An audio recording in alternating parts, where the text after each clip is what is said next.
Assalamualaikum warahmatullahi wabarakatuh. Alhamdulillahi rabbil alamin. Wassalatu wassalamu ala asrafil anbiya'i wal mursalin wa ala alihi wa ashabihi wa man tabi'u bi ihsanin ila yaumiddin. Amma ba'du. Para pemirsa Persada Wadi TV dimanapun berada, alhamdulillah pada kesempatan kali ini kita berjumpa kembali untuk kajian hadis arba'in yang ke-24. Salawat dan salam tidak lupa kita haturkan kepada Nabi junjungan kita, Nabi Muhammad sallallahu alaihi wasallam. Pada kajian kali ini, tema kita adalah larangan berbuat zalim. Di dalam hadis arba'in nomor 24, Rasulullah sallallahu alaihi wasallam bersabda, "Ya ibadi, inni haramtu az-zulma ala nafsi faja'altuhu bainakum muharraman fala tazolamu." Yang artinya, wahai hambaku, sesungguhnya aku mengharamkan perbuatan zalim pada diriku, maka aku juga mengharamkan perbuatan zalim itu kepada kalian, maka jangan kalian berbuat zalim. Hadis ini diriwayatkan oleh Muslim. Para pemirsa sekalian yang berbahagia, kalau kita lihat dari segi bahasa, kata zalim itu dengan menggunakan bahasa Arab ataupun bahasa Indonesia artinya tidak terlalu jauh. Ada arti memaksa, tidak adil, berbuat semena-mena, atau melakukan perbuatan melampaui batas. Itu makna secara bahasa. Secara istilah, zalim itu adalah segala suatu perbuatan yang dilakukan oleh seseorang yang melampaui batas, baik kepada Sang Pencipta maupun kepada hamba dan makhluk yang lainnya. Perlu diketahui juga bahwa hadis yang diriwayatkan oleh Muslim ini termasuk hadis qudsi. Apa bedanya hadis qudsi dengan hadis yang lain? Kalau hadis qudsi, sumbernya langsung dari Allah Subhanahu wa Ta'ala. Sedangkan hadis secara umum sumbernya adalah hanya terbatas kepada Rasulullah Shallallahu Alaihi Wasallam. Kemudian apa bedanya hadis qudsi dengan Al-Quran? Bedanya hadis qudsi dengan Al-Quran adalah hadis qudsi maknanya dari Allah Subhanahu wa Ta'ala, namun pelafalannya dari Rasulullah Shallallahu Alaihi Wasallam dan tidak termasuk kepada wahyu yang tertulis dalam Al-Quran.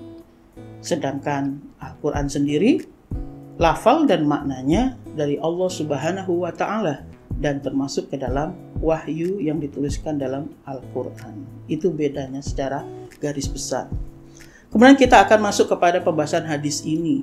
Temanya adalah tentang larangan berbuat zalim. Perlu diketahui bahwa sesungguhnya hadis arba'in nomor 24 ini panjang sekali. Namun saya putus sampai di kalimat fala tazolamu. Jangan kamu berlaku zalim. Setelah definisi perbuatan zalim seperti apa yang saya sampaikan tadi, maka secara umum kita ketahui bahwa hadis ini adalah memberikan peringatan kepada kita semua agar supaya kita tidak boleh melakukan perbuatan zalim atau perbuatan yang melampaui batas kepada Allah dan manusia. Maka kita akan mendapati 3 hal dalam materi ini. Yang pertama adalah larangan untuk mengatakan bahwa Allah itu zalim kepada hambanya. Pemirsa sekalian, tidak jarang mungkin kita dengar atau kita baca di sekitar kita ada yang sempat mengatakan bahwa Allah itu tidak adil. Allah itu tidak berbuat sebagaimana seharusnya. Sehingga ketika seseorang itu sudah melakukan mungkin ibadah, ketaatan kepada Allah dengan baik, tetapi kenapa orang lain yang mungkin nilai ibadahnya dan ketaatannya jauh rendah di bawahnya, itu terlihat lebih maju, lebih sukses, bahkan mungkin jauh sekali dari apa yang seharusnya mereka dapatkan. Kesuksesan itu berbeda dengan mereka yang taat, ibadahnya bagus atau amalannya bagus, tapi kenapa hidupnya begitu-begitu saja? Nah, ini terkadang secara tidak sadar muncul dari kita, mungkin kita pernah melakukan itu, bahwa Allah ini tidak adil. Nah, kata-kata Allah tidak adil itu sebenarnya adalah bagian dari zolim. Padahal Allah itu tidak mungkin melakukan sebuah kezoliman. Sebagaimana di dalam surat Yunus ayat 44, Allah Subhanahu wa taala berfirman, "Innallaha la yazlimu an-nasa syai'a." Bahwa sesungguhnya Allah itu tidak mungkin berbuat zolim sedikit pun kepada manusia. Oleh karena itu, tidaklah mungkin Allah itu melakukan sesuatu yang tidak wajar, di luar kebatasan, tidak adil. Allah itu maha adil. Maka bisa saja, karena Allah itu maha mengetahui, baik yang nampak maupun tidak nampak, baik yang sekarang maupun yang akan datang, maka Allah melakukan itu kepada kita. Bukan Allah tidak adil.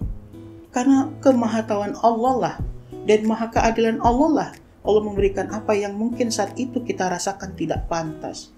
Namun ingat, di masa yang akan datang kita baru biasanya menyadari, oh untung saat itu saya diperlakukan Allah seperti itu, sehingga sekarang saya seperti ini. Biasanya begitu. Maka pemirsa sekalian, jangan sampai pernah terbesit pada diri kita ketika kita mendapatkan sesuatu yang mungkin tidak sesuai dengan harapan kita, lalu kita mengatakan bahwa Allah itu zalim, Allah itu tidak adil, tidak pantas saya mendapatkan hal yang seperti ini. Kenapa mereka yang mendapatkannya, kenapa bukan saya? Padahal saya sudah melakukan ini, itu, dan lain sebagainya. Itu tidak boleh kita lakukan. Lalu bagaimana kalau sempat kita lakukan karena dasar kekecewaan itu?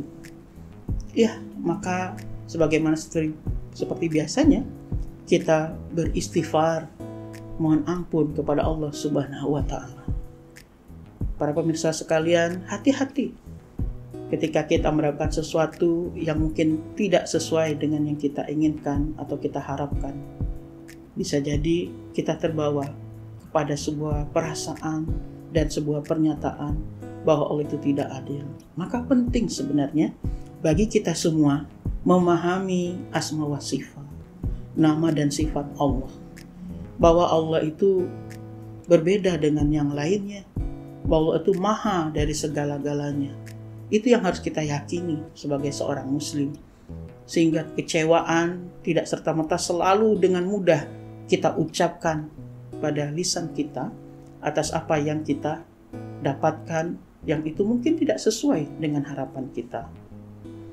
Yang kedua yang harus kita pahami dari hadis ini adalah larangan zolim terhadap sesama manusia. Kalau toh Allah saja tidak berbuat zalim kepada hambanya, apalagi kita selaku hamba kepada hamba yang lain. Maka dalam hadis ini Allah mengatakan muharraman, diharamkan. Wa ja'altuhu bainakum muharraman, maka aku jadikan perbuatan zalim itu haram juga di antara kalian. Maka kita selama manusia tidak boleh melakukan perbuatan zalim yang tidak wajar, yang tidak adil, kasar kepada orang-orang sekitar kita. Baik itu atasan kita, sesama kita, atau bawahan kita. Perbuatan itu harus adil.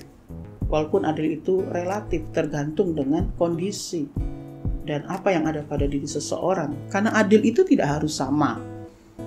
Maka, kalaupun Allah saja berlaku adil dan mengharamkan pada zatnya, Allah itu berlaku zalim, apalagi manusia pun harusnya lebih memahami itu. Berhati-hatilah dalam bersikap. Jangan sampai kita melakukan kezoliman, sesuatu yang tidak wajar kita berikan kepada seorang atau berlebihan. Maka dalam Al-Quran itu ada firman Allah yang sangat indah sekali.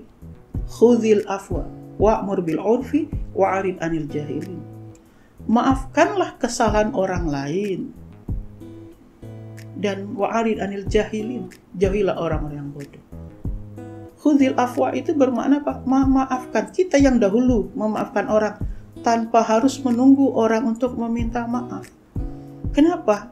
Biasanya kalau ada orang berbuat zolim kepada kita, secara manusiawi kita itu inginnya membalas kejahatan mereka. Tetapi pemirsa sekalian, kita harus berhati-hati.